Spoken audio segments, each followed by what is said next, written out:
আসসালামু আলাইকুম রহমতুল্লাহি ওবরকাতুহ। সম্মানিত দর্শক, আজকে যে প্রসঙ্গটা নিয়ে আলোচনা করব তা বেশ পুরনো, বহুকালের পুরনো। যেদিন থেকে রাজনীতি শুরু, হয়তো 10,000 বছর আগে, হয়তো 5,000 বছর আগে। আমাদের দেশে মোটামুটি 5,000 বছর আগে রাজা ছিলেন, যাকে বলা হয় the first king of Bengal, এই বাংলাদেশের প্রথম রাজা। এবং সেই রাজার নাম জগদত্ত।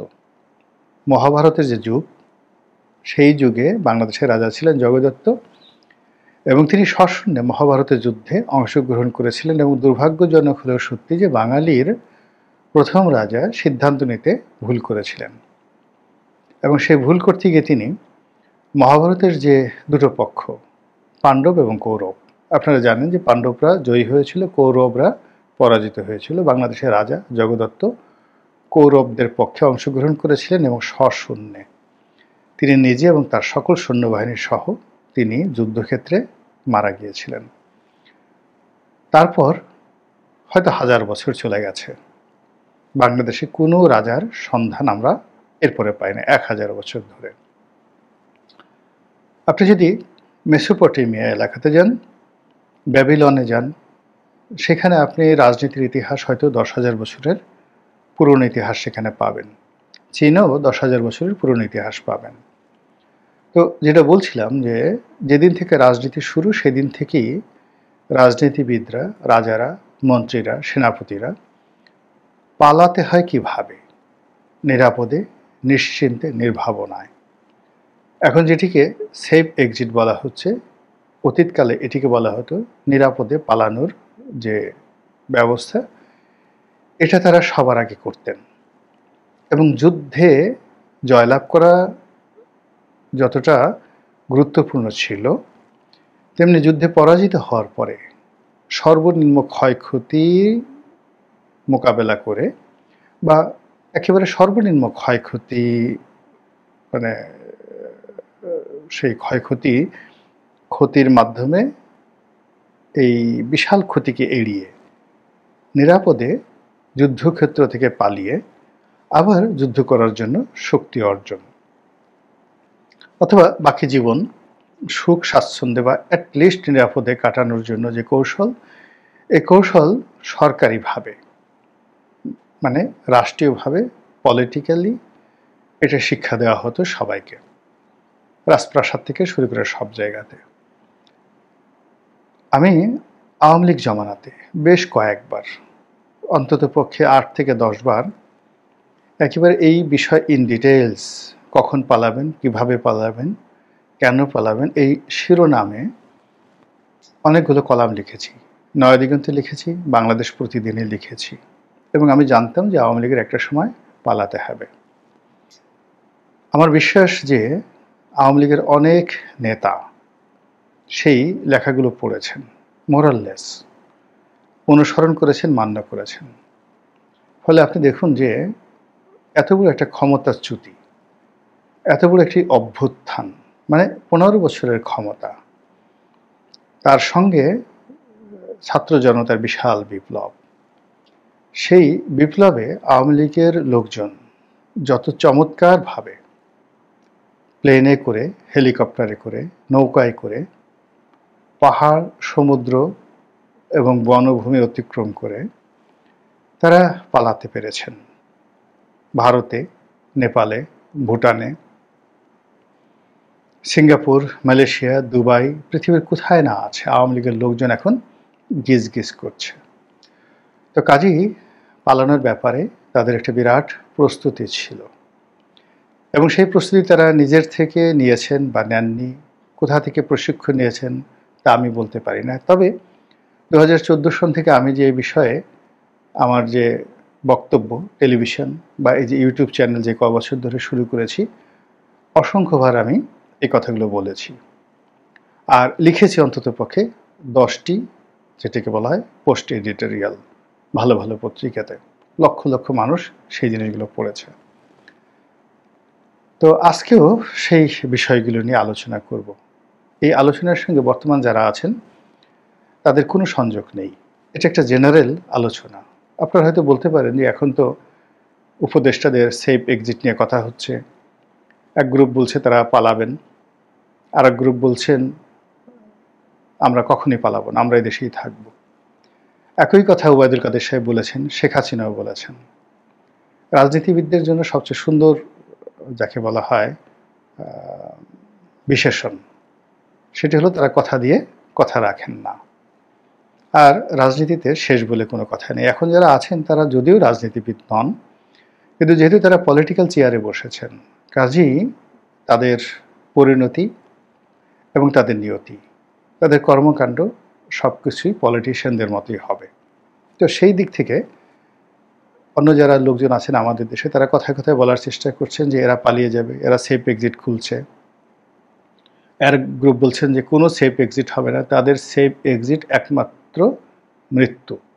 মানে তাদেরকে ভালো নির্বাচন দিতে হবে, সুন্দর শান্তিপূর্ণভাবে ক্ষমতা হস্তান্তর করতে হবে, কিন্তু তারা যদি পালাতে যায় তাহলে মৃত্যু ছাড়া তাদের আর কোনো সেফ এক্সিট নেই। এই কথা মানে সার্জিস সাহেবের মতো একেবারে প্রথম সারির যারা এনসিপির নেতা, যারা মাস্টার মাইন্ড আন্দোলনের, যারা বর্তমান সরকারের নিয়োগকর্তা এবং বলতে গেলে সরকারের মালিক, মালিকুল মুলক, নাউজুবিল্লাহ মিন জালিক, মালিকুল মুলক বলতে আল্লাহকে বোঝায়।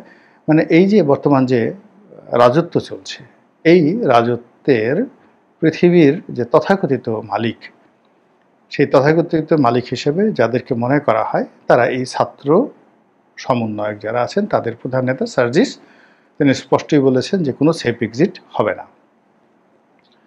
আবার যারা উপদেষ্টা রয়েছেন তাদের মধ্যে সিনিয়র যারা উপদেষ্টা রয়েছেন, জুনিয়র, প্রায় সবাই এটা প্রতিক্রিয়া মানে দেখিয়েছেন।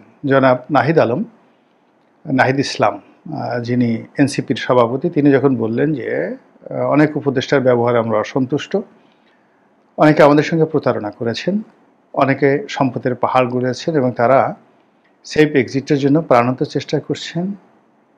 এবং এই সেফ এক্সিট বলতে কি বোঝায়, সোজা বাংলায় পালানোর চেষ্টা করছেন। আর পালানোর জন্য চোর পুলিশ খেলা, মানে আপনি যদি নিরাপদে পালাতে চান পুলিশের সঙ্গে আপনার খাতির থাকতে হবে, তারপর যারা পালানোর পথে বাসিন্দা আছে তাদের সঙ্গে আপনার খাতির থাকতে হবে, আদারওয়াইজ আপনি পালাতে পারবেন না। তো সেই অর্থে যারা সেফ এক্সিট নিতে চান তারা অনেকের সঙ্গে সংযোগ স্থাপন করছেন, যোগাযোগ করছেন, নতজানু হচ্ছেন এবং সরকারের 12টা বাজাচ্ছেন। এরকমই নাহিদ ইসলাম বোঝাতে চেয়েছেন, যার প্রতিক্রিয়াতে নাহিদ ইসলামের দলের অন্য যারা নেতা তারা বলছেন যে না, এসব সেফ এক্সিট হবে না, সেফ এক্সিট বলতে একমাত্র মৃত্যু ছাড়া এখানে অন্য কোনো সেফ এক্সিট নেই। আর এটা শুনে যাকে বলা হয় রেজওয়ানা, সৈয়দা রেজওয়ানা হাসান, তিনি বেশ প্রতিক্রিয়া দেখিয়েছেন। তিনি বলার চেষ্টা করেছেন যে আমি এই দেশ ছেড়ে যাব না, আমি এই দেশেই থাকবো, আমি পালাবো না, বা অথবা আমি কোনো সেফ এক্সিট নেব না। ভালো কথা। তিনি আরও চ্যালেঞ্জ জানিয়েছেন নাহিদ ইসলামকে যে আপনাকে বলতে হবে, আর নাহিদ ইসলাম বলুন যে কোন কোন উপদেষ্টা সেফ এক্সিট নিতে চাচ্ছেন। এতে গেল রেজওয়ানার কথা। আরেকজন ভদ্রলোক যাকে আমি খুব শ্রদ্ধা করি, ফজলুল কবির খান, যিনি যোগাযোগ উপদেষ্টা বা জ্বালানি উপদেষ্টা, তার বয়স নাকি এখন 72 বা 73 বছর, তিনি স্বীকার করেছেন। এবং এই সরকারে যে কজন ব্যক্তি রয়েছেন সততার দিক থেকে, কর্মদক্ষতার দিক থেকে একেবারে প্রথম সারির যিনি আছেন তিনি এই ফজলুল কবির খান।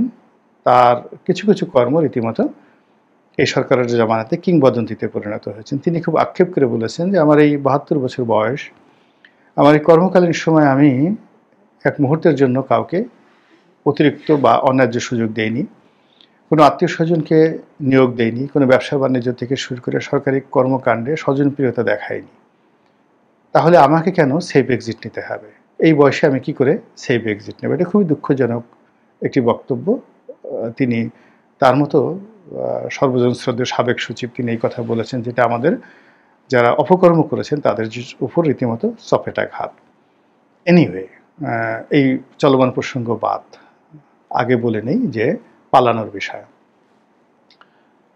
পালানোর যে ঐতিহাসিক প্রেক্ষাপট, সেখানে সবাই পালায়।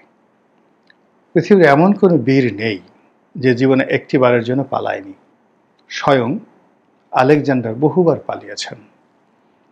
আপনি জানেন যে তাকে পারস্যে কয়েক বছর যুদ্ধ করতে হয়েছে এবং পারস্য বাহিনীর সঙ্গে প্রথম যে যুদ্ধ গাউগে মেলা, সেই যুদ্ধে তিনি জয়লাভ করেছিলেন। কিন্তু পরবর্তীতে পারস্যরা শত শত যে গেরিলা যুদ্ধ, সেই গেরিলা যুদ্ধে আলেকজান্ডারের জীবন তছনছ হয়ে গিয়েছিল। ফলে তাকে অনেক যুদ্ধক্ষেত্র থেকে পালাতে হয়েছে এবং সেখান থেকে তিনি মিশরে আসেন, মিশর জয় করেন। এরপরে তিনি সেখান থেকে জেরুজালেম, মানে আজকের যে প্যালেস্টাইন, জেরুজালেম, এটা জয় করেন। তারপরে সেখান থেকে মধ্য এশিয়া, মানে আজকের তুরস্ক হয়ে, তারপরে শেষে তুরস্কের পরে যে রাশিয়ার যে সিআইএস কান্ট্রিগুলো পড়ে, সেইগুলো হয়ে আফগানিস্তানে ঢুকেন, যখন সেটির নাম ছিল ব্যাকটেরিয়া।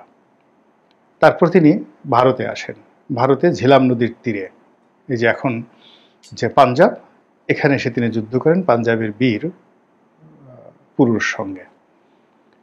তো পুরুর সঙ্গে যুদ্ধ করে তিনি যখন ফিরে যাচ্ছিলেন, তখন বেশ ঝামেলার মধ্যে পড়েন। অসংখ্য গেরিলা, ভারতীয় গেরিলা যোদ্ধারা তাকে আক্রমণ করে এবং এই আক্রমণ থেকে বাঁচার জন্য কয়েকবার তিনি সম্মুখ সমর করেছেন এবং বেশিরভাগ ক্ষেত্রে তিনি মানে খুব কৌশলে পালিয়েছেন। এটি হল বাস্তবতা। পাক ভারত উপমহাদেশে পালিয়ে পালিয়ে যদি কেউ মহাসম্রাট হয়ে থাকে, এবং তিনি শুধুমাত্র ভারতবর্ষ নয়, সারা দুনিয়ার নাম করা যে কজন শাসক আছেন মহাকালের, তাদের মধ্যে শুধু অন্যতম নয়, প্রধানতম শেরশাহ।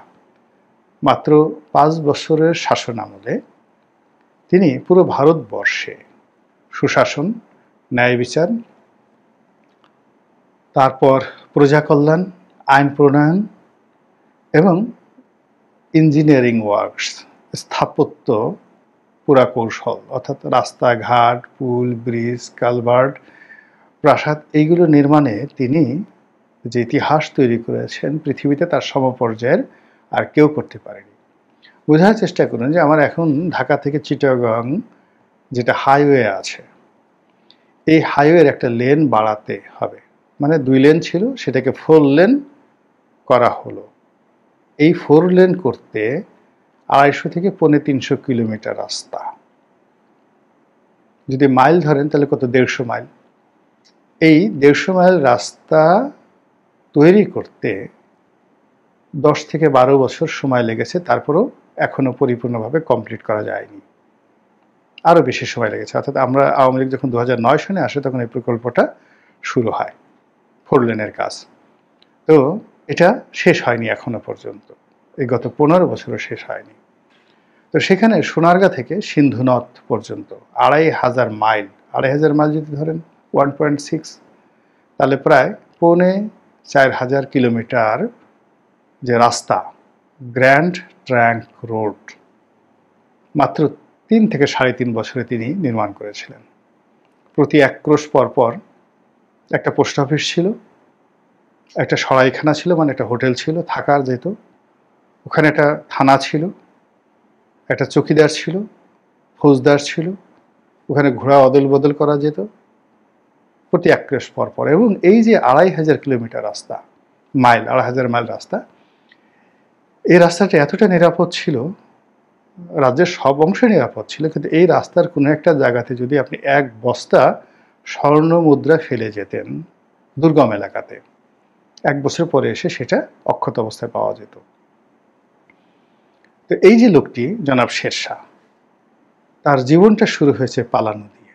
একেবারে শৈশব থেকে দিল্লির মসনদে বসা পর্যন্ত এবং মৃত্যু পর্যন্ত তিনি যুদ্ধে জয়লাভ করার যে কৌশলগুলো অর্জন করেছিলেন, সেই কৌশলের চাইতে পালানোর কৌশলে তিনি ছিলেন অসাধারণ। এবং তিনি পালিয়ে পালিয়ে তার প্রতিপক্ষকে দুর্বল করে ফেলেছেন এবং তার পিছনে জাস্ট ঝটিক আক্রমণ করেছেন, তারপর পালিয়ে গেছেন এবং তার পিছনে ছুটতে ছুটতে তার প্রতিপক্ষরা তাদের সামরিক শক্তি যখন ক্ষয় করে ফেলেছে, তখন তিনি কাউন্টার আক্রমণ করেছেন। এই গেল যুদ্ধক্ষেত্রে পালানোর।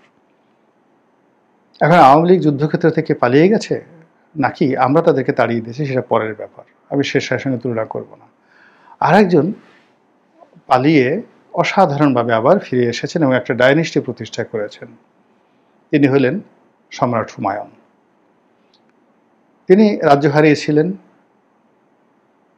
শেরশাহের নিকট পরাজিত হয়ে, এবং তিনি পালাইয়েছেন। তিনিও পালানোর ক্ষেত্রে মহা উস্তাদ ছিলেন। যে কয়বারই শেরশাহের সঙ্গে পরাজিত হয়েছেন, পালিয়েছেন, ভাইদের সঙ্গে যুদ্ধ হয়েছে, পালিয়েছেন। দিল্লিতে যুদ্ধ হয়েছে, পালিয়েছেন। পাকিস্তানে আমরকোটে যুদ্ধ হয়েছে, পালিয়েছেন। অন্তত তিনি যদি জীবনে ২০০ যুদ্ধ করেছেন, ২০০ যুদ্ধের মধ্যে ২৫০ যুদ্ধ থেকেই তিনি অসাধারণ নৈপুণ্যের সঙ্গে পালিয়েছেন দেশের ভিতরে, এবং সর্বশেষে পালিয়ে তিনি এক্সাইল করে পারস্যে ছিলেন, এবং সেই পারস্য থেকে ফিরে এসে তিনি দিল্লির সিংহাসন উদ্ধার করেছিলেন। কাজেই পালানো একটা আর্ট, অসাধারণ একটা আর্ট। যুদ্ধক্ষেত্র থেকে পালিয়ে আবার ফিরে এসে মহানায়ক হয়ে গেছেন। এদের মধ্যে জুলিয়াস সিজার আছেন, মার্ক অ্যান্টনিও আছেন, এবং পৃথিবীর সর্বকালের সেরা বীর